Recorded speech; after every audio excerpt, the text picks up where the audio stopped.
listened to you this morning, and it was quite emotive. By virtue of provisions of the third schedule of the Political Parties Act, the constituent parties of the Kenya Kwanza coalition entered into various agreements, which were deposited with the Speaker of the National Assembly and the Speaker of the Senate for purposes of Article 108 of the Constitution of Kenya. The following were members: UDA, ANC, Ford Kenya, PA, Farmers Party, Chama cha Kazi, Communist Party, Economic Freedom Party, Service Party, Tujibebe wa Kenya Party, Moja, Maendeleo Party of Kenya, and the Democratic Party of Kenya. In accordance with the provision of Clause 3, Schedule 3, a power sharing agreement and development agenda for the certain regions of Kenya, I attach copies of these agreements, RG 32. All those agreements talked about specific regions. The leaders who appended their signatures canvassed issues of appointments to do with specific regions. Power sharing agreement between UDA and ANC and Ford Kenya, for example, say that the UDA would nominate the coalition president, the presidential and deputy presidential candidates that was honored. The president would guarantee the stature, the dignity, and financial and operational autonomy of the office of the deputy president, which I have been insisting on because it's part of the coalition agreement. The ANC would be allocated the position of the prime cabinet secretary, which has happened. Ford Kenya would be allocated the position of the Speaker of the National Assembly. That is why Honorable Masika Wetangula sits here today. In accordance with Article 2 of the Power Sharing Agreement, ANC and Ford Kenya would have a 30% share is a word, of the national government positions. This drives my utterances about shareholding. It is embedded in all these agreements that are attached here for you to read. I heard this morning an honorable member saying that the deputy president said the people of Ukambani will not get resources because they didn't vote for Kenya Kwanza government. That is not true. The deputy president of the Republic of Kenya does not allocate resources. Resources for the development of the Republic of Kenya are appropriated by the National Assembly of Kenya, where I am today. The deputy president will help the president to oversee the implementation of funds allocated and appropriated by the National Assembly. It is therefore not possible that the deputy president of the Republic of Kenya has the capacity to deny any part of Kenya resources because of the way they voted. The decisions on how resources will be allocated for the development of the Republic of Kenya are made here by the honorable members. If your area has no development, please don't impeach the deputy president.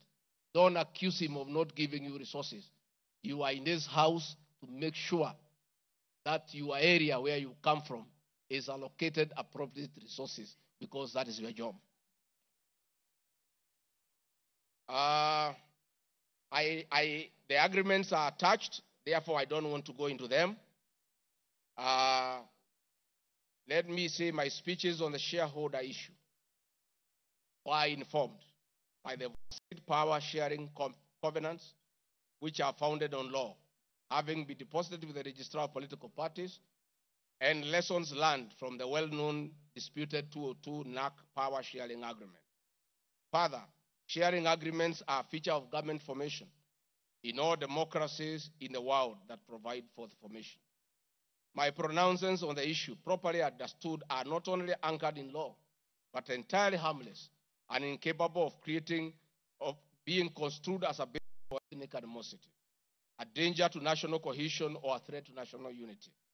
On the contrary, coalition building has been one of the most important innovations since the disputed 2007 elections in ensuring stability, equitable sharing of political power, national cohesion, and fostering of national unity.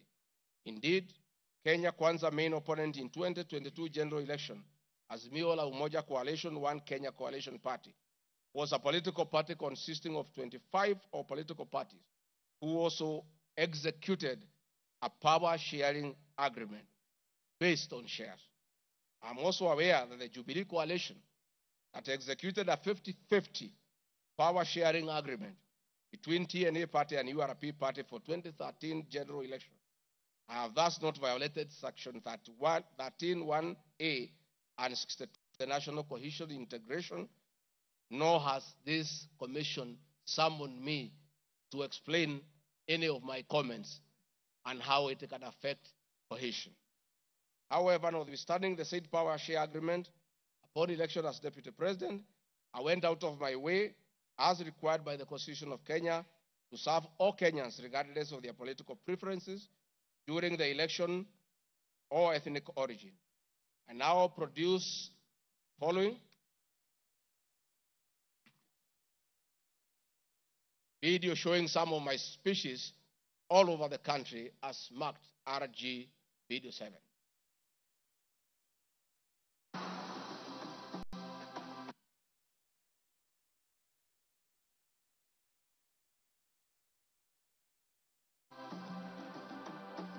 We want to confirm to the people of Nyanza that the Ruto administration will serve all Kenyans, those who elected us and those who did not. Kenya hii kila mtu afanyiwe kazi, kwa sababu kila mtu nalipa kodi. Mimi sikusema Kenya ni ya shareholders. Nilisema serikali, nikiunda serikali. Wale wanakusaidia kuongoza. Unatakiwa uweke wengi wale walikuamini na wale walielewa manifesto yako. Mimi nimetembea Kenya. Mnasema nilikuwa Mombasa, hii hapana mlima. Mimi nilikuwa Wajir, hii hapana mlima. Nilikuwa Garissa, hii hapana mlima. Nilikuwa Mount Elgon.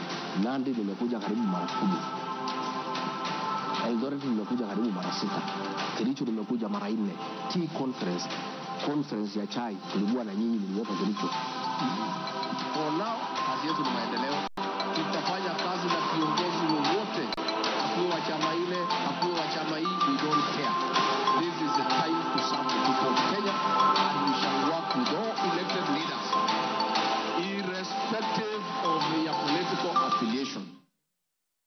Mr. Speaker, copies of documents demonstrating my efforts within the mandate allocated me by the President to address security issues and economic equalization programs and policy in historically marginalized areas is Annex RG33. The decision to embrace the broad-based government following the dissolution of cabinet after the Gen Z protest. I attached my video during the launch of the Honorable Raila Odinga's Quest for EU chairmanship at State House, again as a demonstration of my embracing the broad-based government.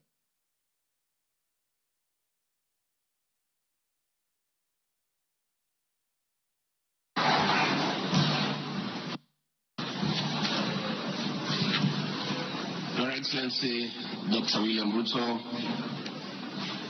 President of the Republic of Kenya and Commander-in-Chief of the Defense Forces, Your Excellencies, Heads of States and Government present, Your Excellencies, Ambassadors and High Commissioners and members of the Diplomatic Corps, Heads of Delegations, Members of Parliament and all dignitaries present, good morning.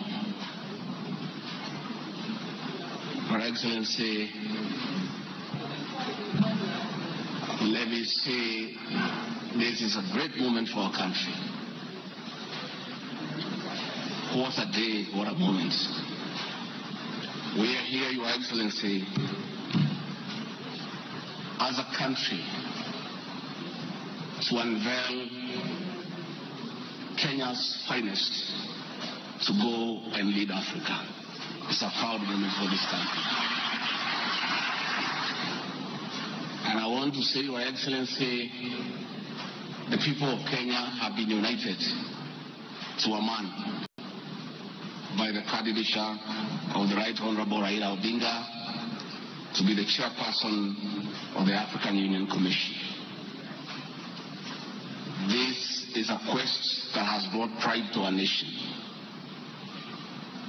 And I would like to tell the leaders here from Africa and the representatives that country has represented the Honorable Raila Odinga to be our candidate, it is because Africa, our motherland, deserves the best.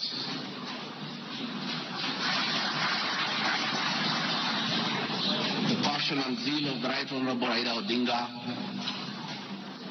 in Pan-Africanism is well documented. Passion knows no age, knows no limit. In the person of the Right Honorable Raila Odinga, he'll join the ranks of Jomo Kenyatta and Kwame Nkrumah in pushing the agenda for Africa. I therefore want to say, Your Excellency, the lessons of today are that Raila Odinga, the Right Honorable, is a man of great resilience, endurance, and perseverance. Today, you are going to unveil the transformation of the Right Honorable Odinga from a national leader to an African statesman. And for us in leadership, we have learned great lessons of resilience, endurance, and perseverance. Somebody may ask, why is Rigathi Gachagua, who has before had issues with the leadership of Raila Odinga, as a truthful man, I have nothing against him. It's only that we are competing for the same position between him and my boss. Now that he is going for a bigger seat in Africa, all of us, from the president, I, and the rest of Kenya, are behind him. And the Right Honorable Raila Odinga, as a man who listens to the ground, let me confirm to you, I've listened to the ground, and all Kenyans across the political divide, across communities, are in support of your candidature, and we wish you well. Before I call Your Excellency, let me acknowledge the place of family, not just in our lives but in leadership. I think it is a great moment for the Right Honorable Raila Odinga. It's appropriate that I acknowledge on behalf of the country the role Mama Ida Odinga has played in the life of this great son of this land.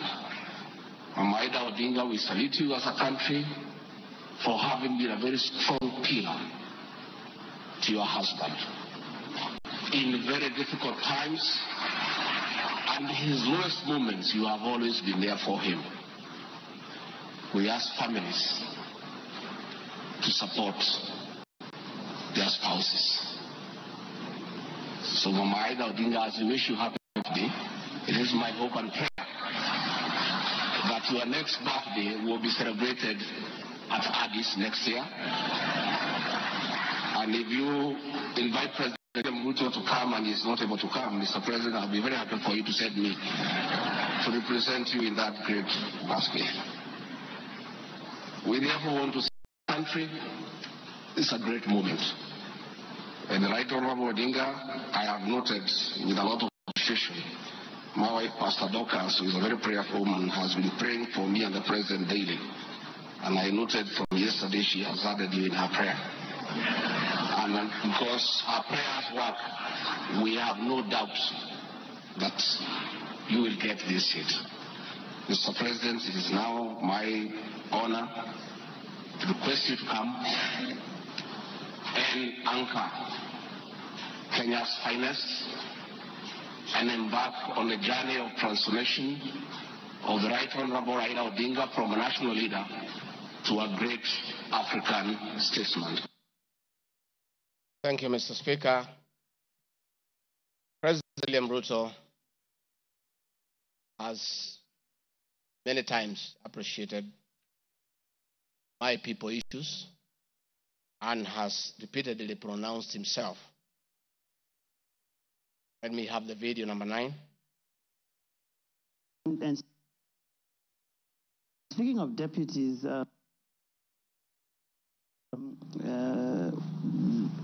you have have, in the last few weeks, named Mr. Rigathi Gachagua as your deputy. There's been quite a debate, and I'm sure you know that, around running mates in this country. Perhaps this would be a great time to shed light on why you settled on this gentleman. Rigathi Gachagua is somebody I have known. Rigathi Gachagua is a very passionate leader. Rigathi Gachagua is a people's person. He speaks about the things that I speak about. He speaks about ordinary people. He's concerned about matters to do with farmers. He's concerned about the things that are dear to ordinary Kenyans. And the nexus between me and Rigathi Gachagua is the people. He believes in bottom-up the way I do. And that is why I chose Rigathi Gachagua to work with me. Thank you very much. Speaking of deputies... Thank you very much, Mr. Speaker.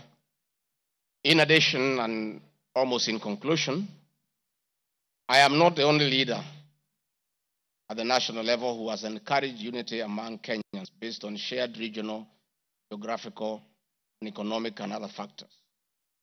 I have attached several articles. Luhya unity is not optional, Moses Wetangula. Ruto puts case for Gema Kalenjin unity. Mijikenda unity in the offing. Masai leaders in unity talks ahead of next year's general election. I have attached those articles so that you understand that regions uniting does not mean they unite against other regions. They unite for common issues, common values, and to strengthen them to join other regions for national unity. Mr. Speaker, motion dated 26 September 2024, tabled before the National Assembly, makes the generalized claims that have committed crimes under national laws, Proceeds of Crime and Anti-Money Laundering Act, Penal Code, National Cohesion and Integration Act as anti-corruption economics crimes. It is on the basis of the claim that it is said that the threshold of impeachment has been met. I'm not aware of any active investigations by any state agency, offenses under the said laws, neither have I been called upon to record any step pertaining to any investigation. Just like any other Kenyan, the Constitution accords me the presumption of innocence in relation to criminal offenses until the contrary is proved in a court of law on a specific standard of evidence. Therefore, in the absence of any active investigations by any investigative agency in Kenya, I do not believe that there can be any serious reason to believe that I've committed any offense. Otherwise, that will be an indictment of the intelligence agencies as well as investigative agencies. Therefore, it is inconceivable the threshold of the impeachment motion as defined in Article 145 of the Constitution can solely be based on the perception of the mover of the motion in the absence of any other evidence. I heard the mover this morning saying that all we need to do is to believe in him. I believe that cannot be the position. We need actual evidence. It is the net effect of the impeachment of this basis of allegations of criminal offenses. Evidence has not been tried and tested in court of law or by bodies mandated to investigate would be to disqualify me from the possibility of holding public office in relation to Article 99(3) without the benefit of due process of law and exhaustion of the systems of appeal as provided in the Penal Code. Mr. Speaker, I do not wish to respond to the issues I had this morning that are outside the motion. I want to confirm I have tremendous respect for Kenyan women, and I have never disrespected them. What has happened is that as politicians, there is always propaganda to undermine somebody. I call upon anybody with evidence that I have ever disrespected that person